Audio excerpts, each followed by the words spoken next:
buat kalian para pendengar nih, terutama yang cewek-cewek, hati-hati sama yang seperti itu di kampus.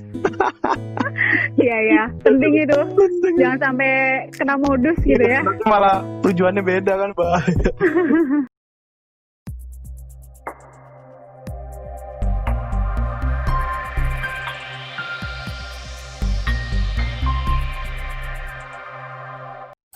Hai, selamat datang di podcast Ngangkring bareng Dosping bersama Angkringan Sains Indonesia. Di podcast ini kita akan membahas hal-hal yang berkaitan dengan sains, baik di lingkungan sekolah, kampus, dan juga kehidupan di masyarakat dari sudut pandang yang anti-mainstream. So, let's start it, let's stir the coffee.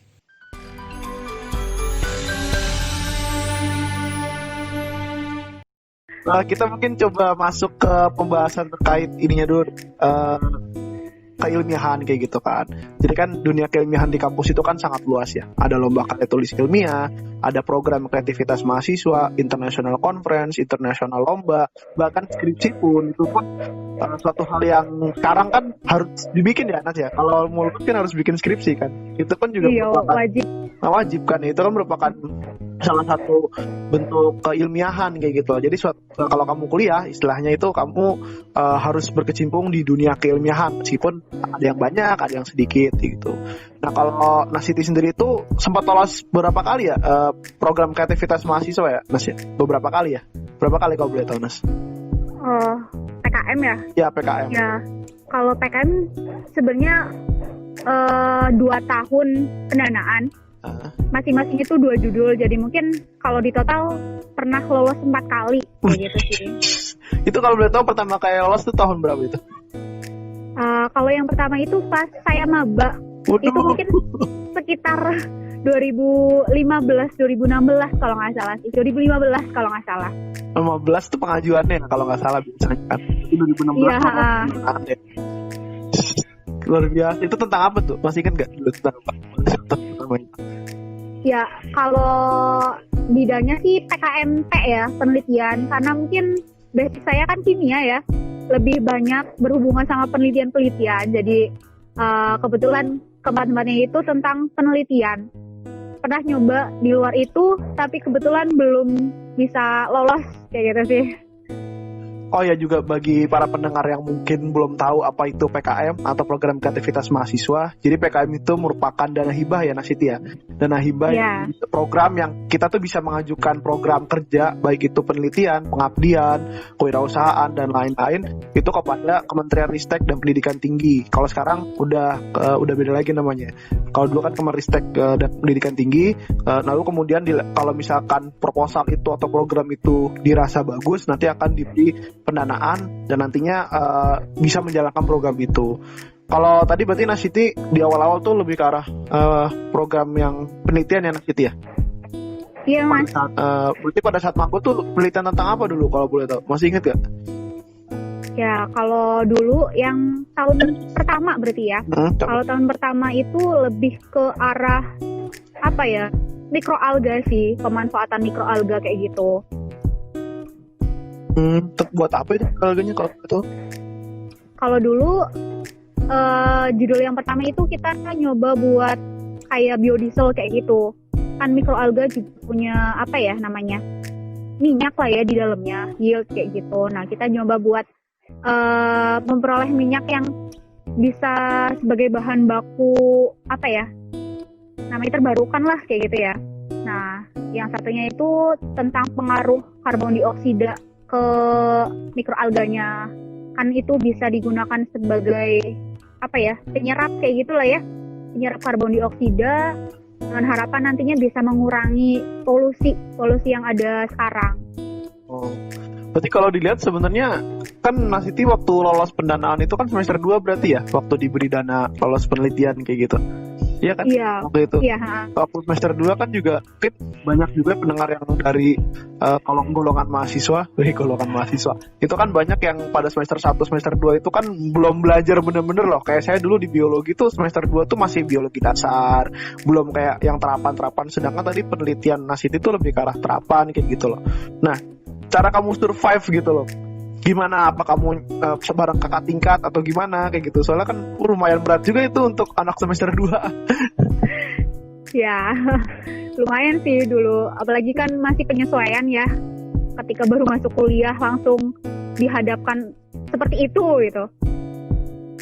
Kalau dulu sendiri sih sebenarnya awal mulanya ikut kayak gitu diajakin cutting ya. Seperti yang tadi pernah saya sampaikan. Jadi cobalah buat mencari cutting, tanya-tanya kegiatan segala macam yang ada di kampus itu apa. Karena ketika di kuliah kita itu lebih dituntut untuk aktif ya sebenarnya. Jadi waktu itu ada kenalan cutting, kemudian dianya mungkin cukup aktif juga di bidang keilmiahan, kemudian waktu itu diajakin juga ada ini gitu. Kemudian dari saya sendiri tuh merasa tertarik, apalagi itu diadakan oleh Ristek lah ya, kementerian. Sepertinya salah satu kegiatan yang wah gitu, rasional. Kemudian nanti ada PIMNAS kan ya namanya di akhir seluruh Indonesia. Jadi kalau bayangan saya sih sesuatu yang sangat menarik lah waktu itu. Jadi ketika diajakin pun ayo gitu, aku pengen ikut. Nah ketika lolos itu sebenarnya sesuatu yang sangat-sangat saya tidak sangka lah gitu. Apalagi waktu itu langsung 2. Jadi awalnya mungkin saya sendiri merasa sedikit keteteran. Karena saya sadar ketika semester awal, semester 2 gitu, materi yang saya peroleh itu masih dangkal lah. Kalau bisa dibilang itu kan masih pengetahuan umum malah, kayak bahasa Indonesia, PKN dan yang lainnya, belum masuk ke arah-arah kimia kayak gitu. Nah, gimana caranya saya bertahan dulu?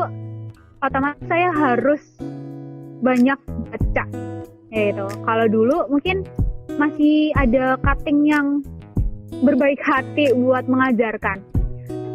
Minimal itu ya kasih tahu kamu harus belajar ini kayak gitu. Tapi lama-kelamaan mungkin dari hal-hal yang semacam itu mulai terbiasa buat belajar sendiri, cari tahu, kemudian istilahnya bisa memahami lah apa sih keilmiahan, apa sih yang saya kerjakan, manfaatnya apa kayak gitu. Oh, berarti intinya kamu lebih ke arah belajar sendiri gitu ya, Mas Titi ya? Iya, cuma berarti nanti kalau misalkan ada tingkat atau mungkin mahasiswa baru gitu, nanti kalau misalkan diajakin sama kakak tingkat mending gimana nih? Karena kan gini loh, ada mungkin beberapa orang yang mahasiswa tuh berpikiran kayak saya nggak mau maju nih kalau ini bukan karya saya sendiri. Nah, cuman saya juga lihat gitu, kadang ada mahasiswa yang kayak gitu ujung-ujungnya nggak pernah gol karena dia udah nggak mau diajakin, dia juga nggak mau belajar kayak gitu loh. Terkadang kan ada yang kayak gitu loh, jadi kayak kekeh kalau mau dulu saya sendiri saya nggak mau nih. Nah misalkan nanti nggak tahu sih, nggak harus maba ya, misalkan ada mahasiswa yang diajakin kakak tingkat atau bahkan mungkin kayak gitu ada dosennya yang sempat ngasih topik, bukan judul, yang ngasih topik, coba kamu kaji tentang ini kayak gitu. Kan kadang mahasiswa gengsi tuh. Nah kalau menurut Nasiti mendingan gimana, diterima aja atau gimana kayak gitu? Mahasiswanya itu gitu ya? Ya, sebagai mahasiswanya itu, saran untuk mahasiswanya itu kalau diajakin. Oh iya. Jadi punya prinsip itu penting memang ya, pendirian kayak gitu. Cuma balik lagi sih, kita juga harus mau menerima, terus kita juga harus mau dikasih tahu gitu. Jangan terlalu ngeyel. Apalagi kalau misalnya kita masih baru ya nggak menutup kemungkinan sih, maksudnya meskipun kita baru maba gitu misalnya, ilmu kita jauh lebih banyak daripada yang lain juga ya kita nggak tahu gitu. Cuma kita juga harus bisa menerima pendapat orang lain, salah satunya gitu. Jadi ketika misalnya kita diajakin terus ya kita stroke, ya apa salahnya mencoba. Apalagi kalau misalnya meskipun kita punya ide sendiri, tapi kan kalau kegiatan-kegiatan semacam itu kan pasti ada partnernya ya, ada dosen pembimbing. Kita nggak bisa yang namanya berdiri sendiri. Kalau kita terlalu kekeh sama yang kita pikirkan, ya kerja timnya nggak bakalan bisa berjalan gitu. Kita juga kadang-kadang butuh yang namanya pembelajaran, dan itu bisa diperoleh dari orang lain juga kayak gitu sih, terutama mungkin sama dosen pembimbing yang mungkin tadi ngasih topik kayak gini-gini. Ya kalau menurut saya sendiri nggak ada salahnya buat dicoba kayak gitu kan. Ketika kita mencoba lebih banyak hal, otomatis kita juga bakalan belajar lebih banyak, kita bakalan bisa dapat lebih banyak hal juga. Oke, jadi intinya kalau misalkan srek ya, gitu. Kalau misalkan srek atau misalkan ternyata tertarik untuk belajar, kenapa nggak dicoba dulu aja, kayak gitu ya, Mas Siti ya mungkin. Iya. Nah, tapi mungkin juga harus lihat bidangnya juga kan, jangan misalkan cutting yang ada. Karena ini fakta loh buat kalian para pendengar mahasiswa tuh, banyak mahasiswa yang ngajakin adik-adiknya untuk PKM lomba kreatif ilmiah gitu-gitu tuh niatnya bukan ngajak, tapi buat modusin Nas. Jadi kan asal ngajakin kayak gitu loh, misalkan anak fakultas ini cakep gua ajakin, nah padahal nggak nyambung, itu juga bahaya tuh. Jadi buat kalian para pendengar nih, terutama yang cewek-cewek, hati-hati sama yang seperti itu di kampus. Iya, penting itu. Jangan sampai kena modus gitu ya. Malah tujuannya beda kan, bahaya. Oh ya, Nas, selain kamu juga lolos di aktif di keilmiahan seperti itu kan tadi, yang lomba berkarya dan lain-lain juga, kamu juga pernah menjabat sebagai ketua organisasi ilmiah tingkat universitas ya. Namanya apa kalau boleh tahu? Terima kasih kepada kalian yang sudah menonton video ini. Jangan lupa klik tombol like di bawah apabila kalian suka dengan video ini. Kemudian share video ini ke teman-teman kalian dan grup-grup kalian agar video ini semakin banyak ditonton oleh orang. Selain itu, jangan lupa untuk tinggalkan komentar di bawah, serta subscribe channel Angkringan Sains Indonesia, dan nyalakan notifikasinya sehingga ketika kami mengupload konten baru, Anda bisa mendapatkan notifikasinya. Terima kasih.